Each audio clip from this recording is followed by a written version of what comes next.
অপেক্ষার অবসান। অবশেষে 2024 লোকসভা নির্বাচনের জন্য প্রার্থী ঘোষণা করল প্রদেশ কংগ্রেস।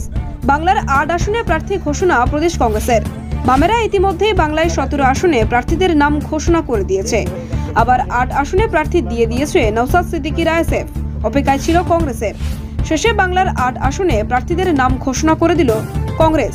মালদা উত্তর থেকে লড়ছেন মুস্তাক আলম, মালদা দক্ষিণ থেকে লড়ছেন ঈশা খান চৌধুরী, ওই কেন্দ্রের বিদায়ী সাংসদ আবু হাসেম খান চৌধুরী ওরফে ডালু। জঙ্গিপুর থেকে লড়ছেন মোহাম্মদ মুর্তজা হোসেন, কলকাতা উত্তরের প্রার্থী প্রদীপ ভট্টাচার্য, বহরমপুরে দাঁড়াচ্ছেন অধীর রঞ্জন চৌধুরী, ওই বহরমপুর থেকে লড়ছেন তৃণমূলের তারকা প্রার্থী ইউসুফ পাঠান।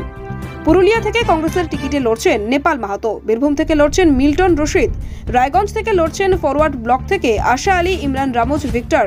প্রসঙ্গত 2024 লোকসভা নির্বাচনকে সামনে রেখে বাংলায় বাম, কংগ্রেস ও আইএসএফ এর জোট হওয়ার সম্ভাবনা থাকলেও আসন রফা চূড়ান্ত না হওয়ার আগেই বামেরা একতরফা প্রার্থী ঘোষণা করে দেওয়ায় জোট তৈরির প্রক্রিয়া ধাক্কা খায়।